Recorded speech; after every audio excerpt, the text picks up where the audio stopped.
Hi mega fans ఎలా ఉన్నారు? చరణ్ గారు ఫ్యాన్స్ ఎలా ఉన్నారు? వెల్, నన్ను పిలిచినందుకు చాలా చాలా హ్యాపీగా ఉంది. ఎందుకంటే ఇదేదో సెలబ్రేషన్లా లేదు, బర్త్డే సెలబ్రేషన్లా లేదు, పండగలా ఉంది. మీకు అలా అనిపిస్తుందా? మధ్యలో పాటకి లెగ్స్ డ్యాన్స్ చేయాలనిపించింది మీతో, కానీ ఛాన్స్ దొరకలేదు. బట్ నేను ఇక్కడ స్వామినాయుడు గారికి, శివాకి, అందరికీ చాలా థ్యాంక్స్ చెప్పాలనుకుంటున్నాను. ఇలాంటి బర్త్డే పార్టీ నేను ఎప్పుడు చూడలేదు. ఇలాంటి బర్త్డే పార్టీకి ఇన్వైట్ చేసినందుకు చాలా చాలా చాలా థ్యాంక్స్ చెప్తున్నాను. అండ్ ఇంతకుముందు శ్రీరాజ్ గారు చెప్పారు, చాలామంది మనుషుల్ని చూస్తాం మనం. కొంతమంది మనుషులు వాళ్ళు బాగుంటాయి చాలా అనుకుంటారు. కొంతమంది మనుషులు వాళ్ళ ఫ్యామిలీస్ బాగుంటే చాలా అనుకుంటారు. కానీ ఈరోజు నేను చాలా గర్వంగా చెప్తున్నాను, రామ్ చరణ్ గారు అందరూ బాగుండాలి, అందులో ఆయన ఉండాలి అనుకునే పర్సన్. నేను ఈరోజు ఆయన మెగాస్టార్, పవర్ స్టార్ కలిసి మెగా పవర్ స్టార్ అని పేరు కాదు, గ్లోబల్ స్టార్గా he is the got recognition. And world wide ఆయనకు ఫ్యాన్స్ ఉన్నాయి. గ్లోబల్ స్టార్గా గ్లోబ్ మొత్తం ఆయనకు ఫ్యాన్స్ ఉన్నారు. ఆయన సినిమాల గురించి చెప్పుకుంటూ పోతే చాలా ఉంది, బట్ ఆయన మంచితనం గురించి చెప్పాలి. అండ్ అదే మంచి మనసుతో ఆయనకు ప్రొడక్షన్ హౌస్ స్టార్ట్ చేశారు. యంగ్ యాక్టర్స్ని ఎంకరేజ్ చేయాలి, యంగ్ హీరోస్ని ఎంకరేజ్ చేయాలని చెప్పేసి డిసైడ్ అయ్యి ఈరోజు నాకు తెలుసు మైత్రి నవీన్ గారు, రవి గారు, దిల్ రాజు గారు వచ్చారు. ప్రొడ్యూసర్స్ హీరో కోసం వచ్చారు, కానీ ఫస్ట్ టైం ఒక యాక్టర్ నా ప్రొడ్యూసర్ కోసం వచ్చాను. నా ప్రొడ్యూసర్ రామ్ చరణ్ తేజ్ గారికి very very very very very happy birthday. చాలా గర్వంగా ఉంది. ఒక మంచి కాన్సెప్ట్ని ఆయన ప్రోత్సహించి యంగ్స్టర్స్ని ప్రోత్సహించారు. సో ఆయన మంచి మనసు ఏంటో తెలుసు. అలాగే చాలా సినిమాల గురించి మాట్లాడుకుంటాం. మగధీర చాలా బాగుందంటాం, Magadheera is a classic, RRR is a classic. ఈ సినిమాలు అన్నీ కాకుండా నాకు మాత్రం ఒక సినిమా చాలా హార్ట్కి టచ్ అయిన సినిమా ఉంది. ఆ సినిమా ఎప్పుడు వచ్చినా బ్లాక్ బస్టరే, life long cult classic Orange. మీకు కూడా అంతేగా?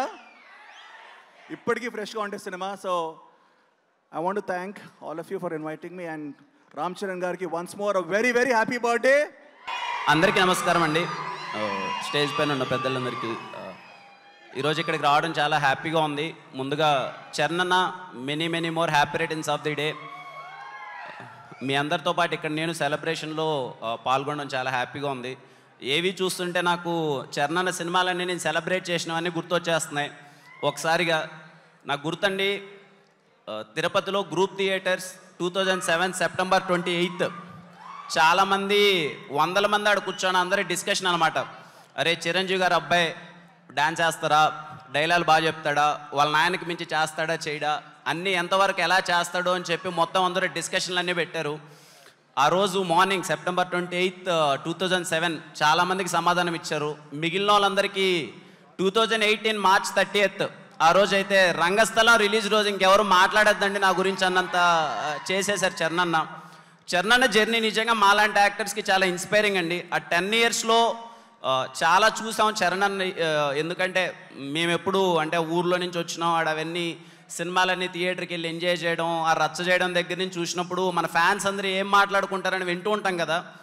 ఇక్కడికి నేను సినిమాల్లోకి వచ్చిన తర్వాత చూస్తే ఆ 10 ఇయర్స్ చాలా ఇన్స్పైరింగ్గా ఉంటుందండి చరణ్ అన్నది. He made every one proud.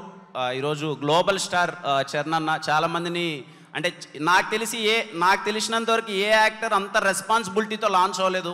అన్ని ప్రెషర్ల మధ్య లాంచ్ అయ్యారు. ఎందుకంటే చిరంజీవి గారు కొడుకుగా ఇంప్రెస్ చేయడం అంటే చిన్న విషయం కాదు. అందరూ చాలా ప్రౌడ్గా ఫీల్ అయ్యారు ఆ విషయంలో. థ్యాంక్ యూ చరణ్ అన్న. And once again many many more happy returns of the day. Thanks for inviting me. And ఇంత బాగా ఆర్గనైజ్ చేసినందుకు మెగా ఫ్యాన్స్ అందరికీ థ్యాంక్ యూ కిరణ్ గారు. Thank you. సో అందరికీ నమస్కారం. ముందుగా ఫ్యాన్స్ అందరి తరపు నుంచి రామ్ చరణ్ గారికి పుట్టినరోజు శుభాకాంక్షలు. నాకు సంక్రాంతికి లోడ్ అయినాయి, ఇంకా కంటిన్యూ అవుతున్నాయి. సో నాకు ఎప్పుడు చరణ్ గారిని చూసినప్పుడు ఒకటే అనిపిస్తుంటుంది, మెగాస్టార్ గారి కొడుకుగా పుట్టడం అనేది అదృష్టం అని అందరూ అనుకున్నట్టే అలానే ఒక పెద్ద ఛాలెంజ్ అది. అంటే జీరో నుంచి ఒక Konidela Sivasankar Varaprasad transformation to megastar అయినంత ఎంత కష్టమో చిరంజీవి గారి కొడుకుగా మళ్ళీ అలానే చిరంజీవి గారి స్థాయికి వెళ్ళాలన్నా పవర్ స్టార్ గారి ఒక బాబాయ్ ఒక స్టార్ డమ్ని కాపాడుకుంటూ వెళ్ళాలన్న అదృష్టానికంటే మించిన బాధ్యత, భరోసా. సో విపరీతమైన ఎక్స్పెక్టేషన్స్లో చిరుత దగ్గర నుంచి మొదలెడితే ఎంతోమంది ఫ్యాన్స్ అందరూ ఆనందపడ్డారు, మిగతా వాళ్ళందరూ కామెంట్ చేశారు. ఎక్కడో బాంబేలో ఉన్నోళ్ళు కొంచెం నెగిటివ్గా ట్వీట్స్ చేశారు, నెగిటివ్గా రాశారు. ఓపిక్గా కొడితే గ్లోబుల్ ఊగిపోయేలాగా కొట్టిన రామ్ చరణ్ గారికి, నిదానంగా నెమ్మదిగా ఉంటూ చిరంజీవి గారిలాగా వాళ్ళ బాబాయ్ పవర్ స్టార్ గారిలాగా ఓన్లీ పనితోనే సమాధానం చెప్తూ ఇవాళ రోజున చిరంజీవి గారి ఫ్యాన్స్ అందరికీ, పవర్ స్టార్ గారి ఫ్యాన్స్ అందరికీ నేనున్నానంటూ కంటిన్యూ చేస్తున్న దానికి నిజంగా చాలా చాలా great. So thank you so much. ఇక్కడికి వచ్చినందుకు, నన్ను పిలిచినందుకు చిరంజీవి గారి ఫ్యాన్స్ అందరికీ థ్యాంక్ యూ. పేరు పేరున హ్యాపీ బర్త్డే చరణ్ గారు. Thank you. Thank you Bobby sir, thank you. మీ అందరికీ నమస్కారం. చరణ్ గారికి ముఖ్యంగా ఒకే ఒక ముక్కలో చెప్తాను. అందరికీ కెరియర్ స్టార్ట్ అయిన తర్వాత ఫ్యాన్స్ వస్తారు. ఆయన పుట్టడం కోసం ఫ్యాన్ వెయిట్ చేశారు.